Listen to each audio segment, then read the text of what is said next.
গান গেয়ে শোনাবেন সুমিত্রা চক্রবর্তী।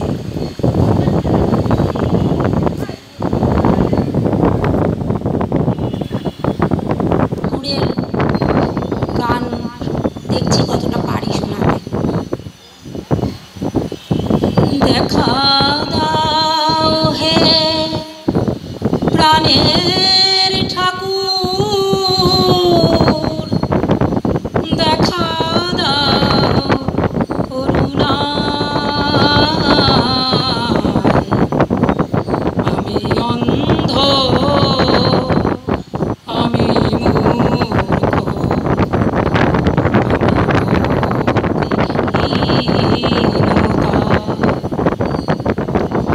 দেখা দাও হে প্রাণের ঠাকুর, দেখা দাও করুণা,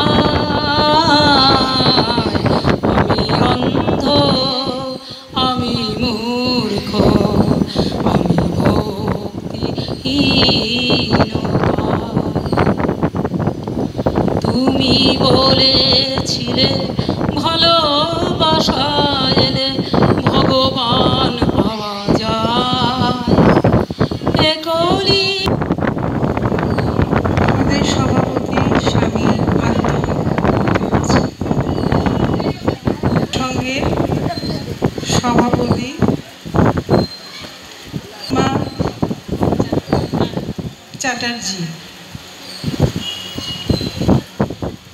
অনিমাদিকে এখানে উপস্থিত হয়ে কিছু মূল্যবান বক্তব্য শোনানোর জন্য আহ্বান জানাচ্ছি।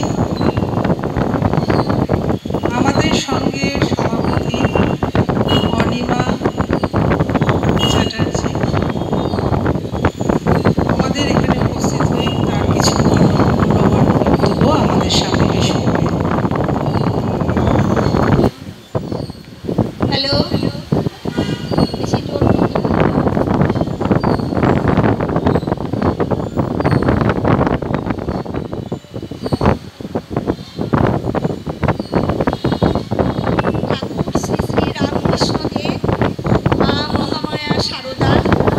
স্বামীজি মহারাজের শ্রীচরণে জানাই পূর্বসিদ্ধি সারদা সেবা সঙ্গের পক্ষ হতে ফুলমুঠিত প্রণাম। সেই সঙ্গে শ্রদ্ধার সঙ্গে স্মরণ করে প্রণাম জানাই বিশ্বকবি রবীন্দ্রনাথ মঞ্চে উপবিষ্ট সাধু মহারাজদের জানাই সশ্রদ্ধ প্রণাম। বিশেষ অতিথিদের জানাই নমস্কার। আমাদের এই সারদা সেবা সংঘ 29 বছরে পদার্পণ করেছে। প্রতি বছরের মতন বার্ষিক পুজো হয়ে গেছে। আজ কিছু সৎ কথা সাধুমুখে আমরা শুনব, কিছু গান ভক্তিগীতি প্রভৃতি অনেক কিছুই আছে। সংঘ গঠনের মূলে যারা ছিলেন তারা অনেকেই আর আমাদের মধ্যে নেই। প্রতি বছর বেদান্ত মঠ হতে আসতেন পরমাত্মানন্দজি মহারাজ, তিনিও আমাদের মধ্যে নেই। তারা সর্বদাই আমাদের স্মরণে থাকেন।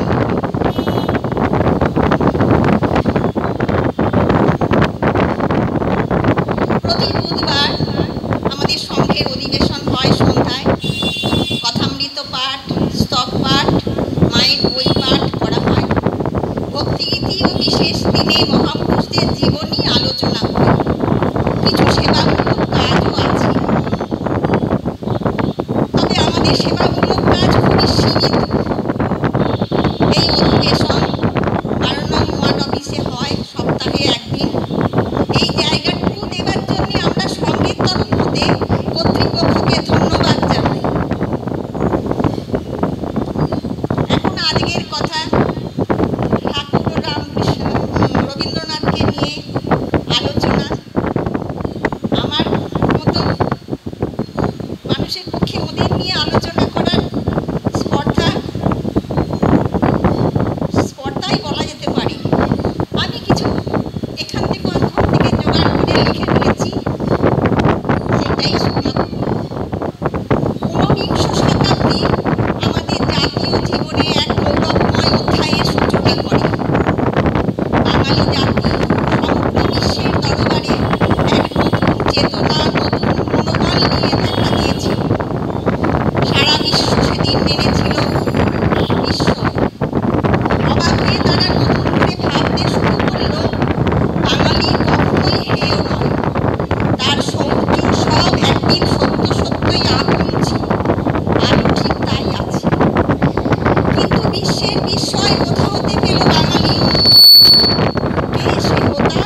তালে জগতের বৃহত্তর উদ্দেশ্য সমাধান করতে।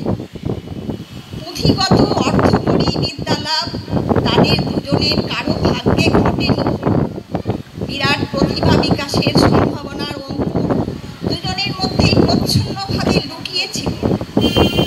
অতি বাল্যকাল হতেই দুজনেই ছিলেন অগাধ ভাবরাজ্যের মালিক ও শিল্প জগতের বাসিন্দা। অতি শৈশবকাল থেকেই যাত্রা করতে করতে ভাবে বিভোর হয়ে জ্ঞানহারা হয়ে পড়তেন শ্রীরামকৃষ্ণ। তখন তিনি ৯-১০ বছরের শিশু।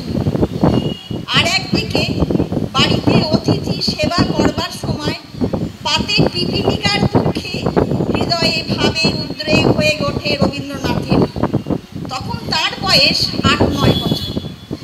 আবার দুজনেই স্বকীয়ভাবে এগিয়ে চলছিলেন জীবনের অর্ধ বয়স পর্যন্ত।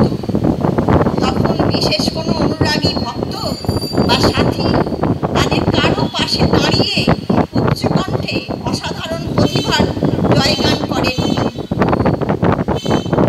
তাদের দুজনকেই শুনতে হয়েছিল তীব্র লাঞ্ছনা ও শ্লেষের খোঁচা। পাগলের প্রলাপলে উড়িয়ে দিয়েছিল দেশের লোক তাদের একনিষ্ঠ সাধনাকে।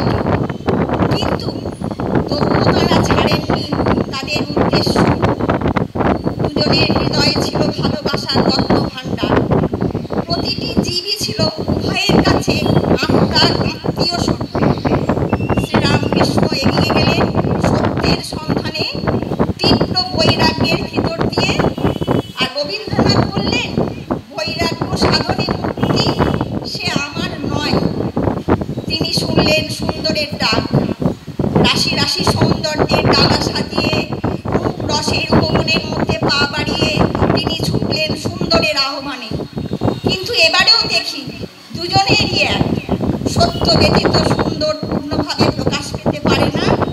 আবার একদিকে সুন্দরের বাসনা না জন্মালে কখনোই সত্য ধরা দিতে আসে না। সত্য সত্যই সুন্দর, আর সুন্দরই সত্য।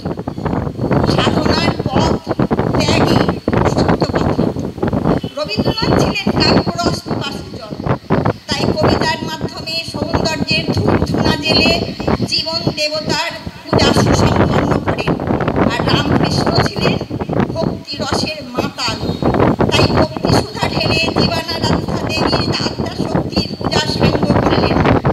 রবীন্দ্রনাথ পেলেন সারা বিশ্বের মানব জাতির ভালোবাসা, আর শ্রীরামকৃষ্ণ পেলেন সর্বশক্তিময়ী কৃপা। ভালোবাসা এখানেও দেখি দুই বিরাট ব্যক্তিত্বের অপরূপ মিলন। একের ভিতরে বহু, বহুর ভিতরে একের স্পর্শ।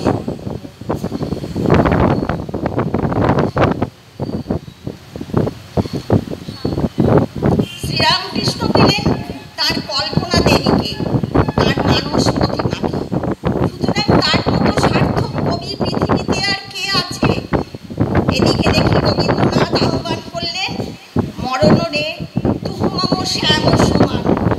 মরণ সত্য, শ্যাম সত্য।